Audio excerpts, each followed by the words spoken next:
बहुत बड़ा लाभ है। हाँ, कोई संत कहते हैं, कहाँ तूने जीवन गवाया है प्यारे,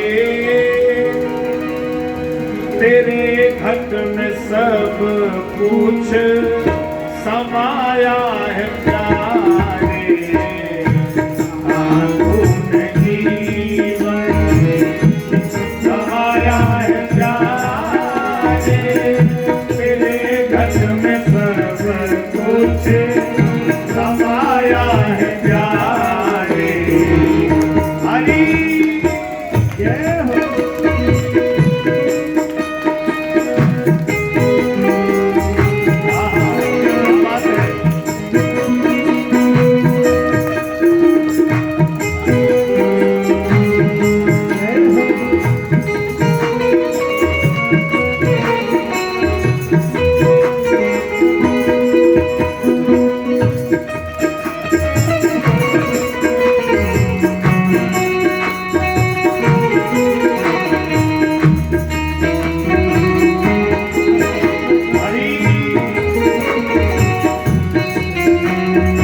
कहाँ तूने जीवन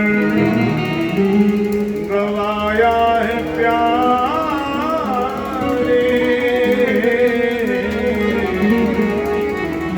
तेरे घट में सब कुछ समाया है प्यारे। संत के पास जाने से भाग्य नहीं बदलता, संत के पास जाने से भाव बदल जाता है। भाग्य परिस्थिति के अधीन है और भाव मनस्थिति के अधीन है। संत भाव बदल देते हैं। एक कुमार कुमारिन थे, कुमारिन बड़ी सत्संगी थी। पति चिलम बना रहा था बेचने के लिए। पत्नी ने कहा देखो चिलम मत बनाओ, ये खुद भी जलेगी और जहां जाएगी उसको भी जलाएगी। तो फिर क्या करें? बोले सुराही बनाओ, स्वयं भी शीतल रहेगी और जिसके घर में जाएगी उसे भी शीतल करेगी। चिलम तोड़कर कुमार ने सुराही बनाई, सुराही खूब बिकी। अब सुराही जिस घर में जाए लोग कहें देखो ये भी ठंडी रहती है, ये दूसरे को भी शीतलता देती है।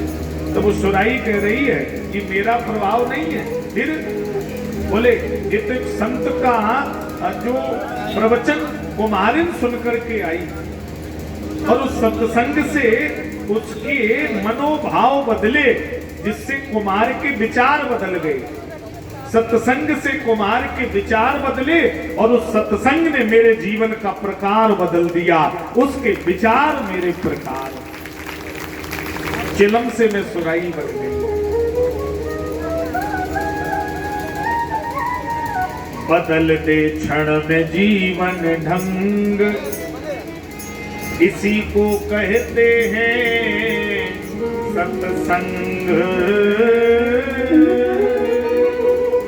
यही है सत्पुरुषों का संग, यही है सत्पुरुषों का संग। क्षण में जीवन बदल जाता है। एक व्यक्ति ने सुबह से शाम तक भोजन नहीं किया और एक व्यक्ति सुबह से शाम तक व्रत है। व्रत वाले ने भी कुछ नहीं खाया और भूखा है उसने भी कुछ नहीं खाया। बाही दशा एक जैसी है पर मनोदशा एक जैसी नहीं है। भूखा वाला मरा जा रहा है, हमें कुछ मिला ही नहीं, और व्रत वाला सब कुछ होने के बाद भी नहीं खा रहा है क्योंकि वो व्रत है। मनोदशा दोनों की एक जैसी नहीं है। और संत और सत्संग में जाने से भाग्य नहीं बदलता, पर जीव का भाव बदल जाता है और भाव से जीवन बदल जाता है। एक प्रश्न मेरे पास आया, कुछ लोगों ने कहा महाराज जी क्या भगवान की भक्ति और पूजा करने से पाप मिट जाते हैं? मैंने कहा जो जस करे सो तस फल जो आपने किया है वो आपको भोगना तो पड़ेगा, लेकिन भजन और सत्संग से आपके पाप मिटेंगे नहीं, लेकिन उन पापों को सहन करने की भजन से शक्ति आपको मिल जाएगी। तो वो पाप ऐसे निकल जाएंगे कि आपको एहसास ही नहीं होगा। उनको सहन करने की शक्ति भगवान से जुड़ने पर मिल जाती है। वह पथ का पथिक कुशलता क्या,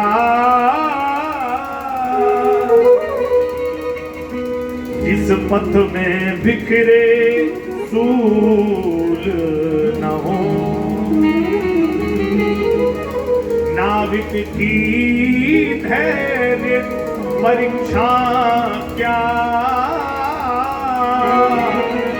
जब धाराएं प्रतिकूल न हो। धाराएं प्रतिकूल न हो, भाव बदल जाता है। अच्छा, एक व्यक्ति गरीब है, एक फकीर है। गरीब की झोपड़ी में भी कुछ नहीं है और फकीर की झोपड़ी में भी कुछ नहीं है। गरीब मरा जा रहा हो, फकीर मस्ती में बैठा है। मन लागो मेरो यार फकीर ही है। तो दोनों की बाही दशा एक जैसी है, पर दोनों की मनोदशा एक जैसी नहीं है। गरीब अभाव के भाव में जी रहा है और फकीर के जीवन में अभाव का कोई भाव नहीं है। तो सत्संग भाव को बदल देता है। हाँ,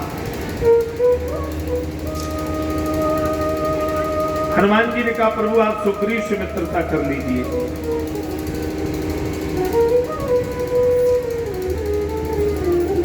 सारी कथा हनुमान जी ने सुनाई राम जी को।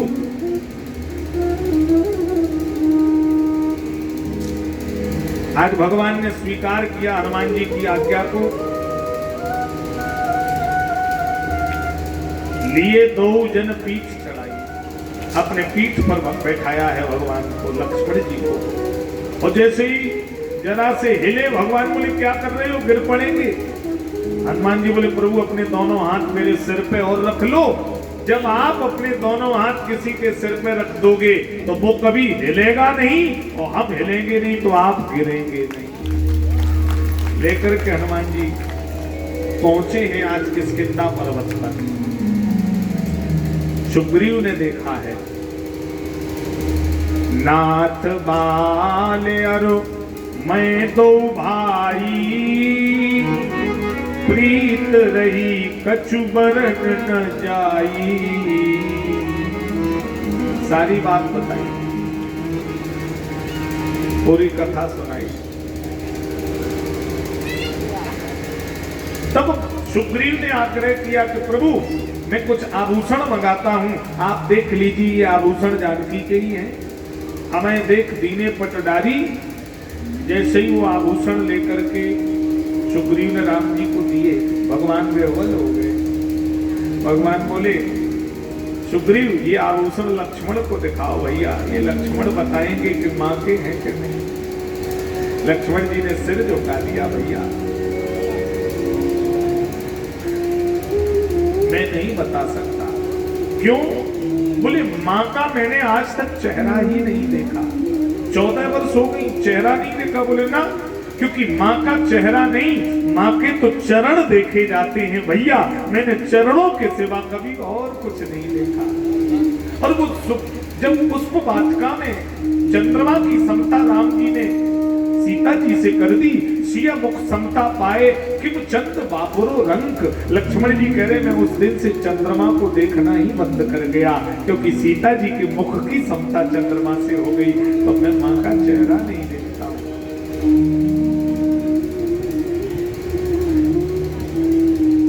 मैंने तो चरण निहारे हैं, देखे मैया के कान नहीं। मैं सेवक हूं न चरणों का, कुंडल की मुझे पहचान नहीं।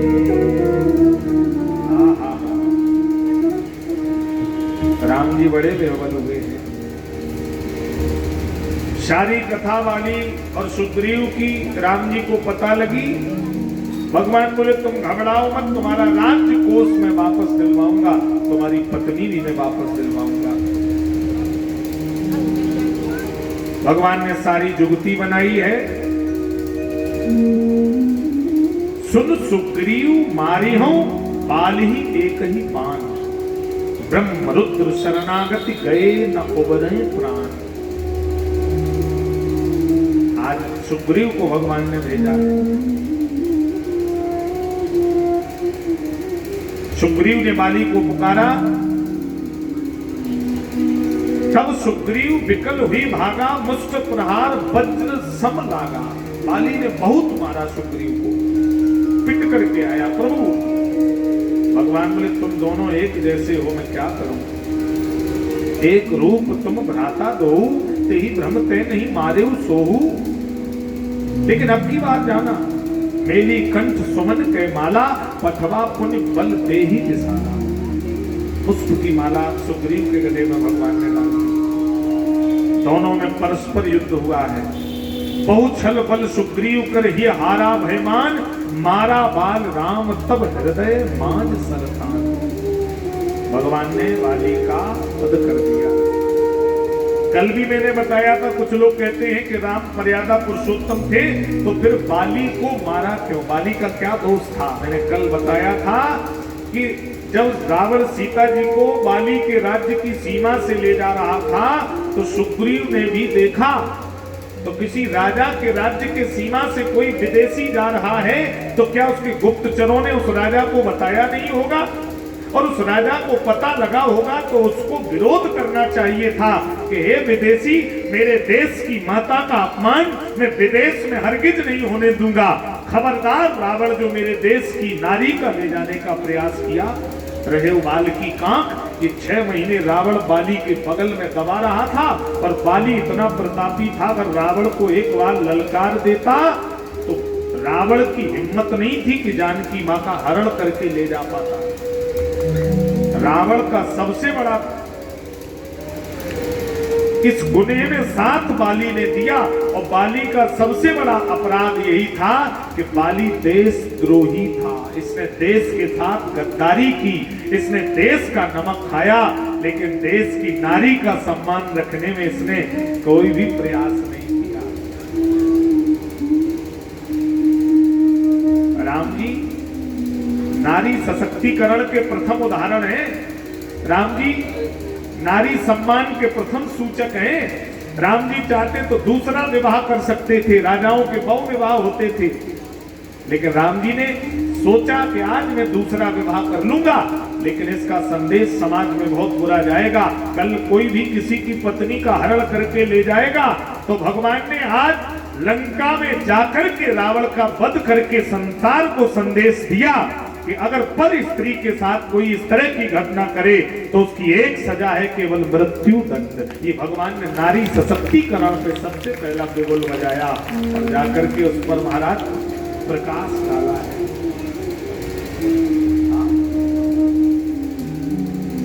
बाली ने देशद्रोह कर दिया, और यही बात बाली कह रहा है, हृदय प्रीत मुख वचन कठोरा, बोले चितय राम कह रोरा।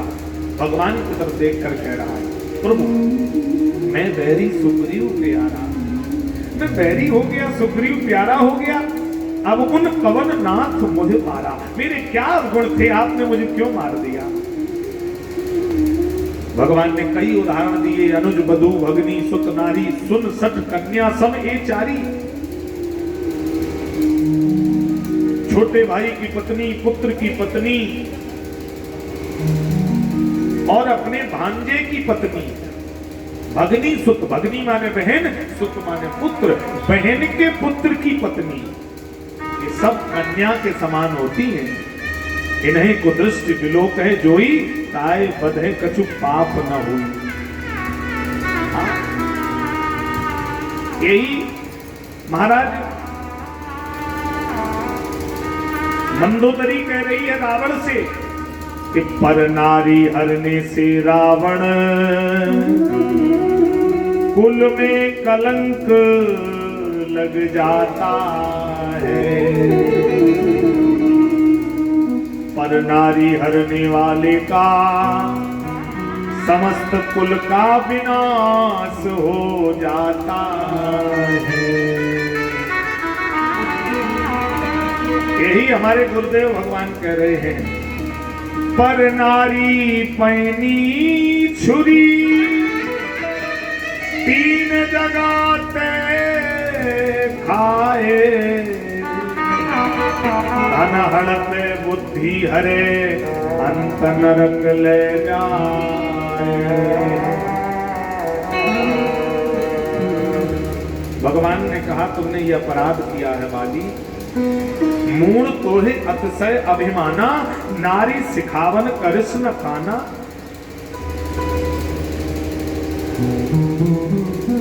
बाली ने हाथ जोड़े हैं, प्रभु मैं आपसे आग्रह करता हूं, अब मेरे तो प्राण छूट रहे हैं, मैं अपना पुत्र आपके शरणागति करता हूं। भगवान ने कहा बाली तुम कहो तो मैं तुम्हें जीवित कर दूंगा, तुम्हारी अगर मर्जी हो तो मैं तुम्हें जीवन दान दे दूंगा। बाली ने कहा प्रभु अब जीवित नहीं रहना चाहता हूं। क्यों? जन्म जन्म मोहि जतन कराई,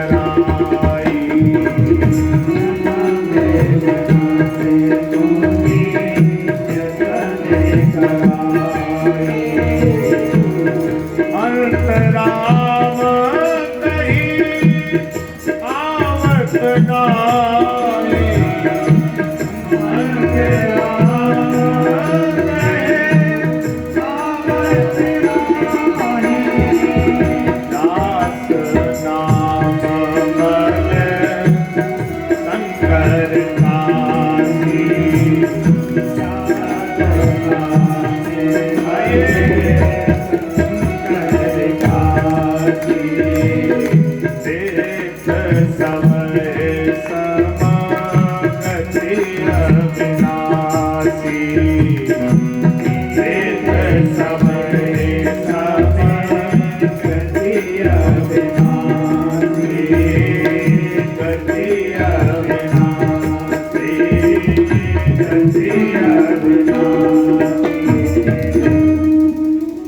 जन्म जन्म मुनि जतन कराही, अंतराम कहे आवत नाही।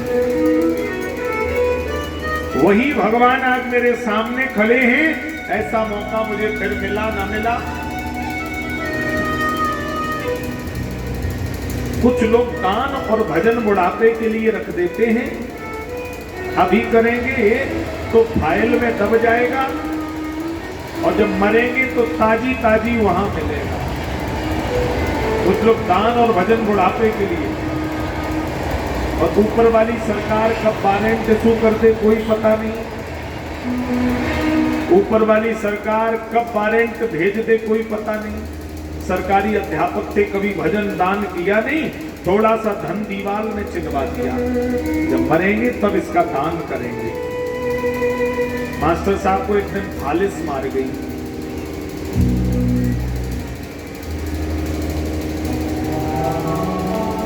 घर वाले परेशान हो गए। बगल में एक महात्मा रहते थे, बोले इन्हें जमीन पे लेटा लो, जमीन पे धरती पे ले लो। मुंह में तुलसी दल डाला, गंगा जल डाला, बोले गैया दान करा दो, बछिया दान करा दो। गाय बछिया दान करा देने से प्राण ठीक से निकल जाते हैं।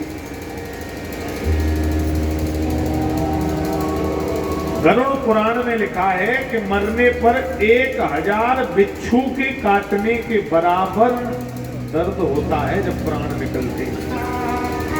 1000 बिच्छू डंक जितना मारे, एक बिच्छू के काटने में हालत खराब हो जाती है। 1000 बिच्छू के काटने के समान दर्द होता है। लड़के कहें पिताजी राम राम कहो, सीताराम कहो। कभी राम राम कहा हो तो राम राम निकले, अंत राम कहे आवत नहीं। बगल में राम सेवक रहते थे। चाचा पिताजी की तबीयत खराब है, जल्दी चलो। पिताजी ने बुलाया।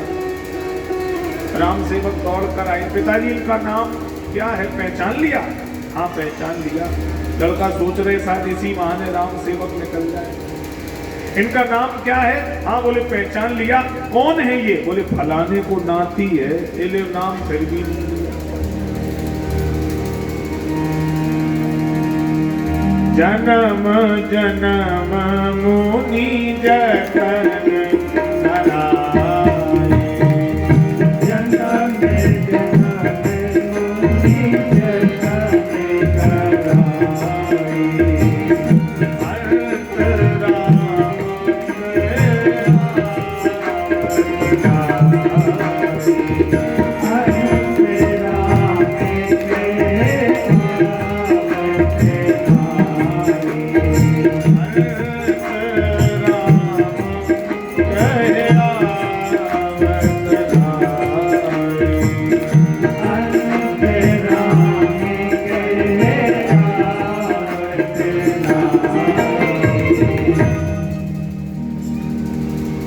अंत अंगुली करें दीवाल की तरफ, उसमें धन रखा है, लड़कों से इशारा करें निकलवा दो, दान कर दें।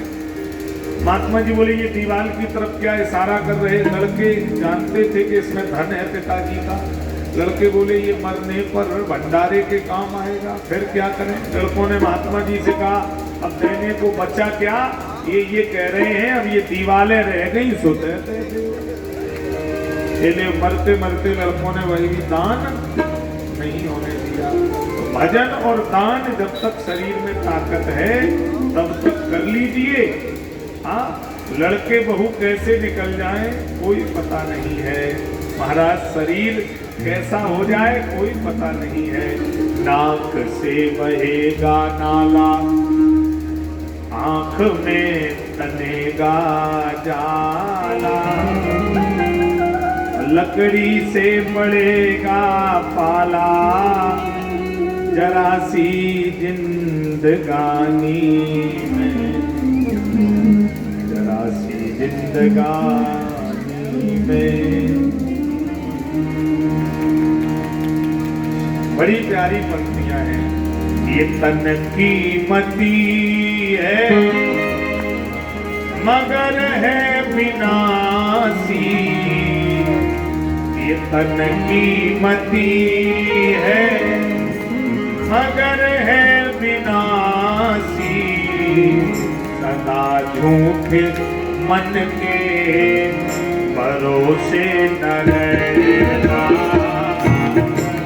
झूठे मन के भरोसे न रहना, सदा झूठे मन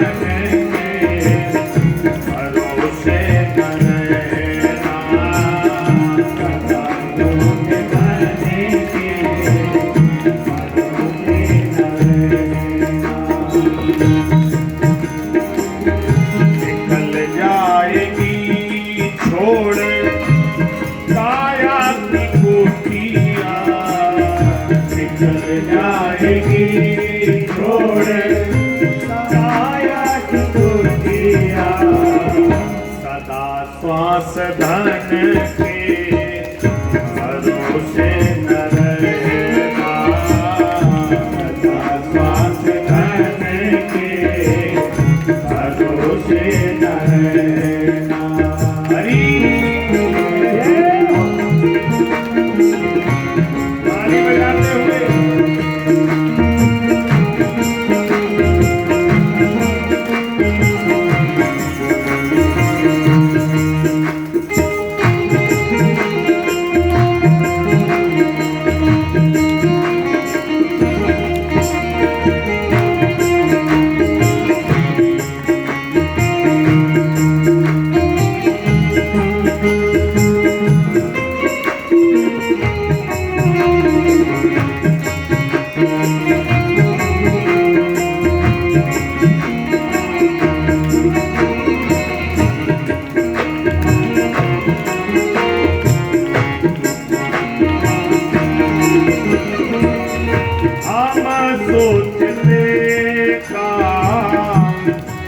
दुनिया के कर ले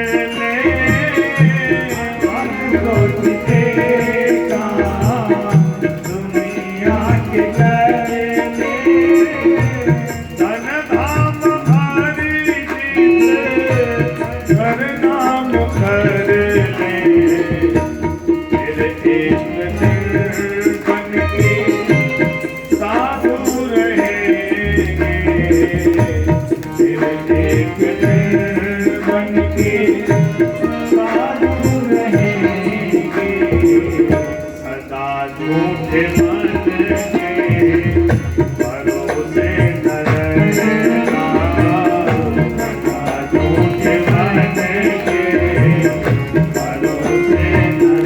न रहना हरि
जन्म जन्म मुनि जतन कराही अंतराम कहे आवत नहीं।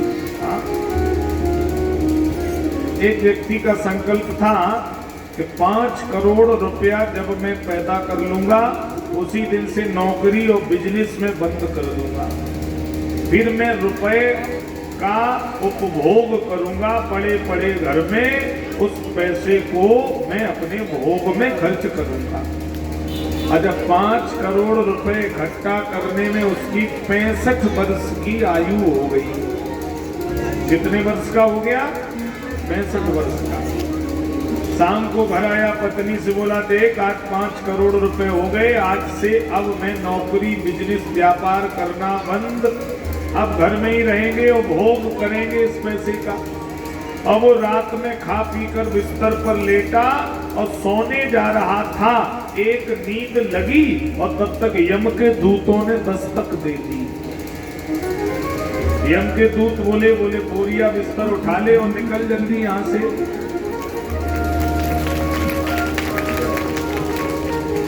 अच्छा बोरिया बिस्तर उठा चल यहां से। अब उसने कहा ऐसा थोड़ी, मैंने 5 करोड़ इकट्ठा किया, पहले मुझे खर्च तो करने दो। यम के दूत बोले यहाँ ऐसा कुछ नहीं है। बोला 2.5 करोड़ तुम ले लो, 2.5 करोड़ हमें 6 महीने का समय दे दो। यम के दूत बोले यहाँ रिश्वत नहीं चलती है। अरे बोले 5 करोड़ तुम ले लो, हमें 1 दिन का टाइम दे दो। यमराज बोले 1 घंटे का नहीं दे पाएंगे।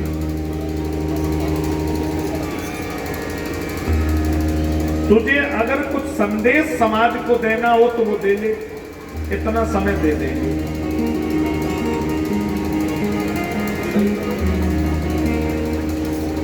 तो महाराज उसने संदेश लिखा कि जिन 5 करोड़ को पैदा करने के लिए मैंने 65 वर्षें बिताई, वो 5 करोड़ बदले में हमें 1 घंटे का समय खरीद कर दे नहीं पाए। तो कीमती पैसा नहीं था, कीमती हमारे जीवन का समय था। समय से बढ़कर के कीमती संसार में कुछ नहीं है मेरे भाई। हाँ, इसलिए जीवन वर्तमान में है। भविष्य की प्लानिंग बना बना करके अपना वर्तमान लोग खराब कर लेते हैं, ऐसा नहीं होना चाहिए। वर्तमान में भी आनंदित रहना चाहिए। हाँ, आज बाली ने स्तुति गाई है भगवान की। सो नयन गोचर जा गुण नित नेति कहे श्रुत गावई चित पवन मन को निरस करी मुनि ज्ञान कबहु कथावई मोहि जान अति अभिमान बस प्रभु ज्ञान राख शरीर असंग अवन सट हरि कटे सुतरु पारी करई बबोरई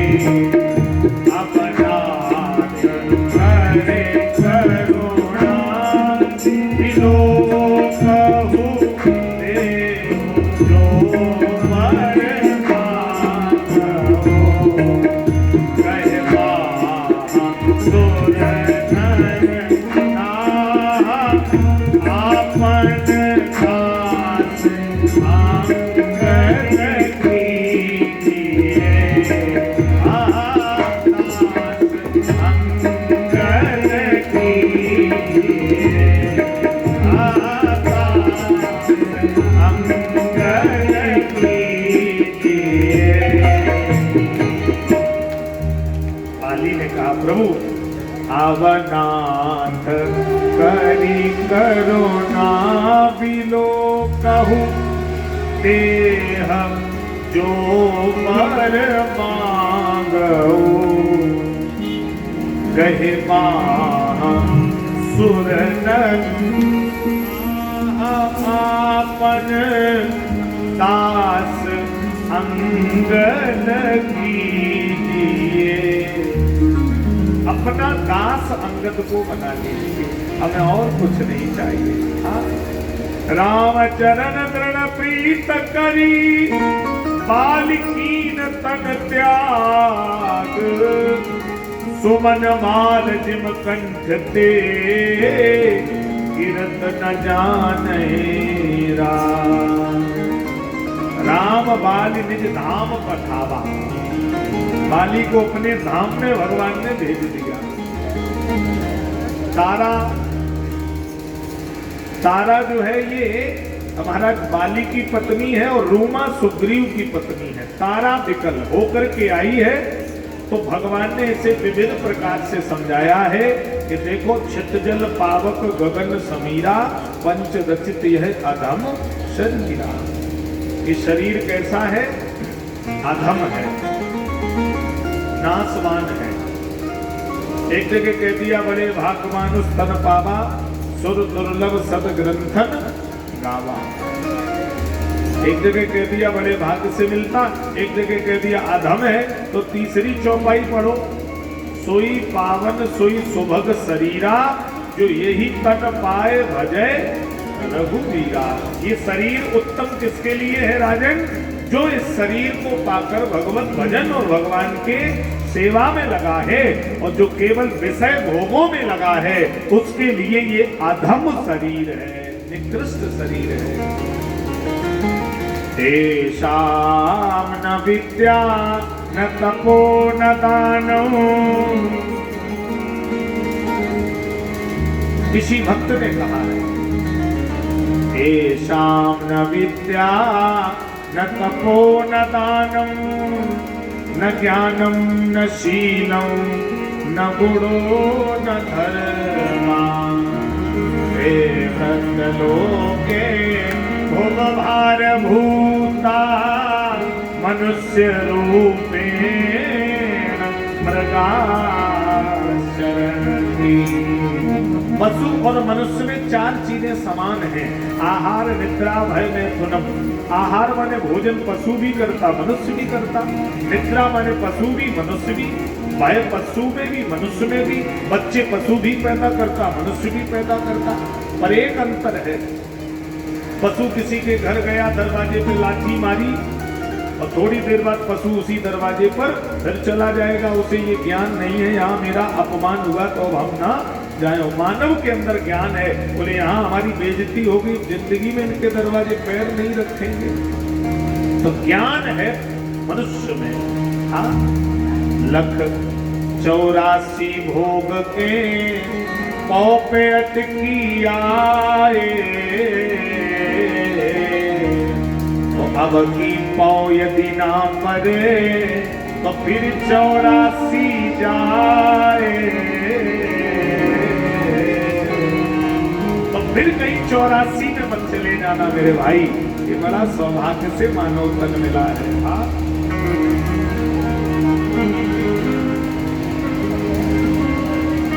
पंक्तियां बड़ी भावमयी हैं।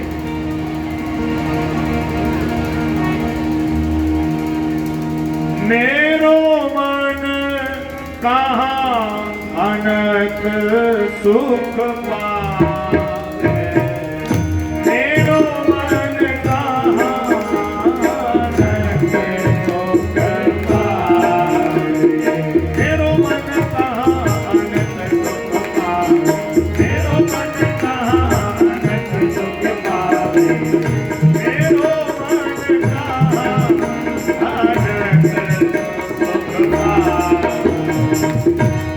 जैसे उड़ जहाज वो पंछी, जैसे उड़ जहाज वो पंछी, फिर जहाज मेरा मेरो मन, फिर जहाज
मेरा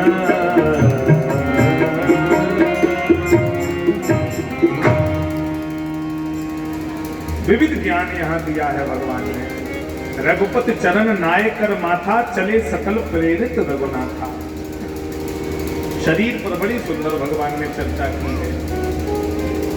देहे अस्थिमान सुरुधरे अभिविद्युम त्यजित्तुम, जाया सुता सदा ममचा विमुंच, पस्या निसुम जगदतुम क्षणभंगुनिष्ठ, वैराग राग रसको भववित्तनिष्ठा।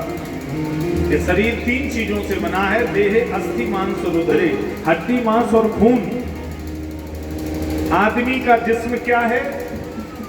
जिसमें सहता है जहां, एक मिट्टी की इमारत, एक मिट्टी का मकान, खून का गारा लगाया ईंट जिसमें हड्डियां, चंद श्वासों पे खड़ा है ये ख्याले आंसियां, और मौत की बेजोड़ आंधी जब इसे टकराएगी तो तेरी शाही इमारत खाक में मिल जाएगी।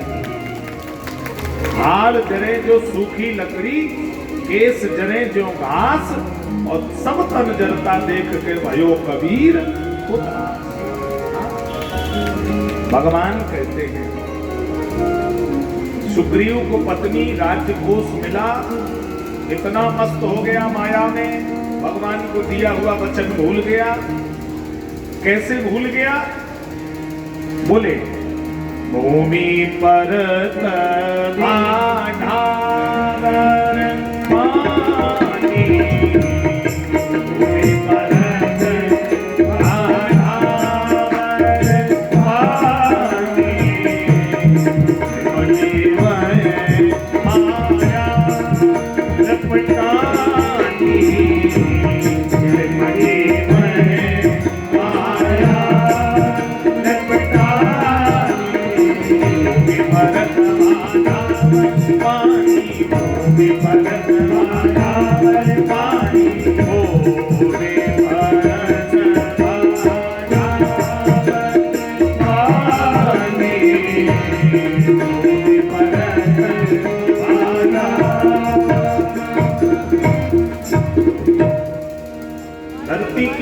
पड़ते ही धरती में समाहित हो जाती हैं, ऐसे ही मनुष्य पैदा होते ही माया भी उसके अंदर समाहित हो जाती है। कटेल की सब्जी माताएं काटती हैं, कटेल चिपकता बहुत है। मैंने उस दिन भी बताया था, कटेल का अचार, कटेल की सब्जी माताएं करती हैं तो बड़ा चिपकता है कटेल। संसार भी कटेल की तरह है, यह भी बहुत चिपकता है। तो फिर करना क्या है? बोले कटेल काटते समय कुछ माताएं सरसों का तेल हाथ में लगा लेती हैं तो फिर ये चिपकता नहीं है। इसी प्रकार भगवान के भजन और सत्संग का तेल जो अपने जीवन में लगा लेता है तो महाराज ये संसार उसे चिपकता नहीं है। सिमिट सिमिट जल भरे तालाब, जिम सदगुण सागर पे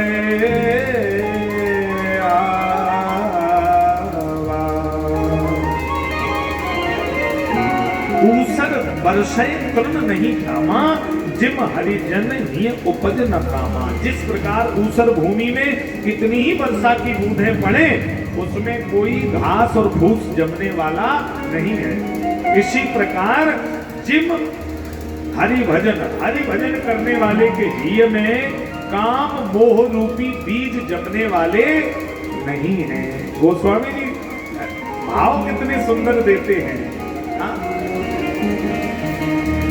सुखी मीन जहाँ नीर आगारा, सुखी मीन जहाँ नीर आगारा, सुखी मीन जहाँ नीर आगारा, सुखी मीन जहाँ नीर आगारा।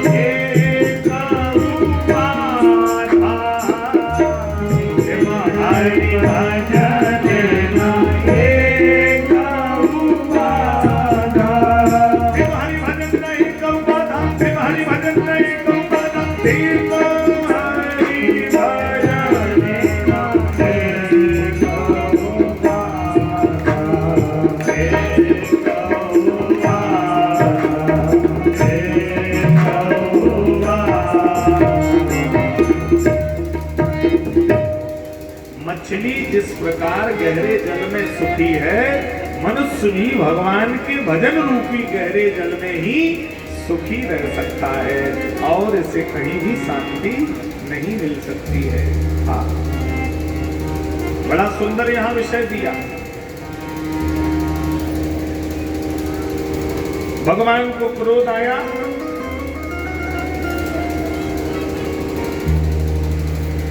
भगवान बोले लक्ष्मण, लक्ष्मण क्रोधवंत प्रभु जाना, धनुष चढ़ाए कहे कर बाना।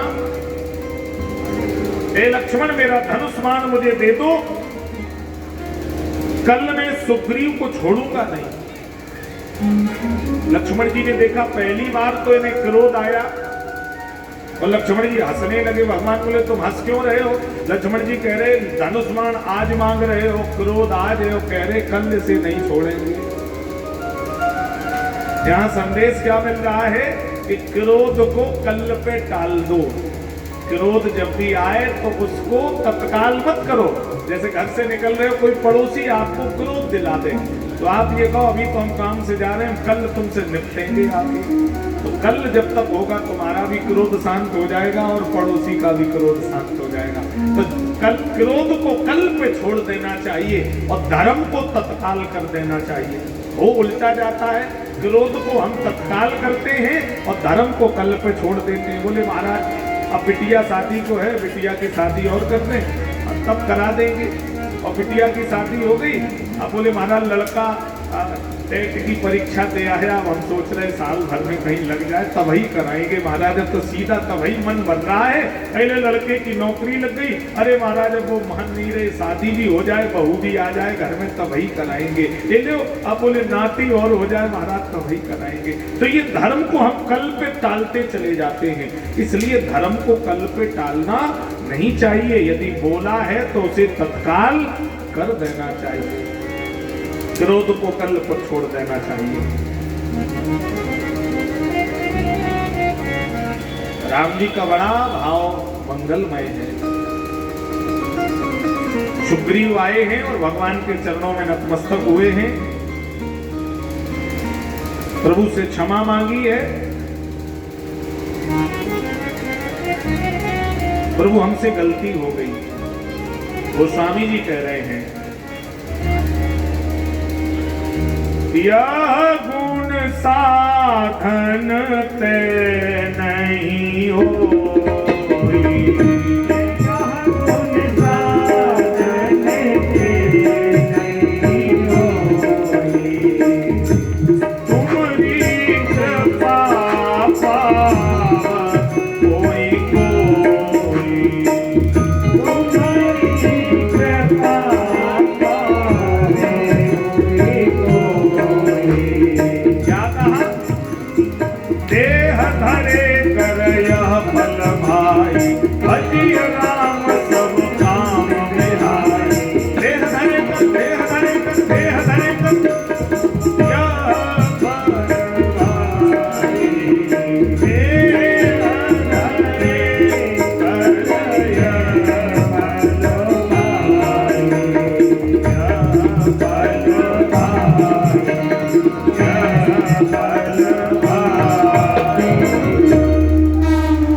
श्रेष्ठ साधन यही है इस शरीर को पाकर के सतत भगवान का भजन होता रहे,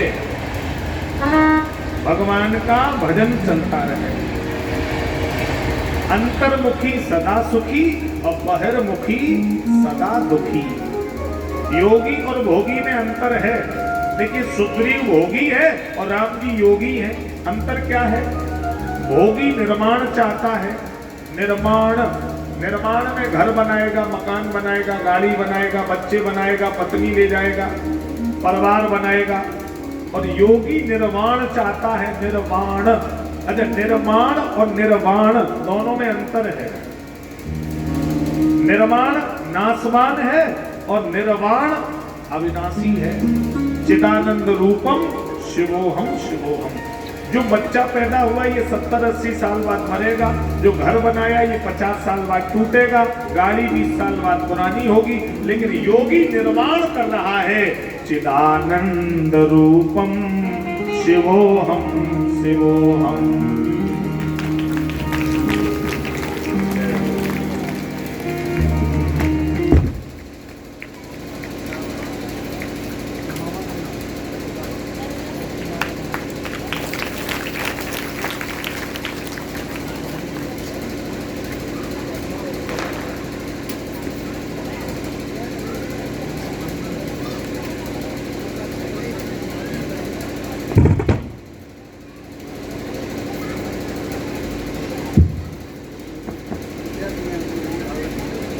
ये हमारे बीच में दलवीर सिंह नेताजी व्यासपीठ का सम्मान कर रहे हैं, इनके लिए जोरदार तालियों से।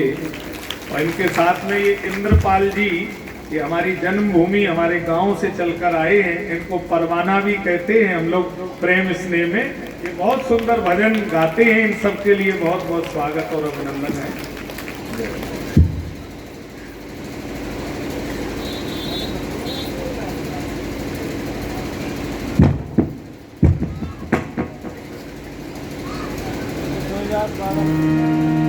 श्रीमन्नारायण नारायण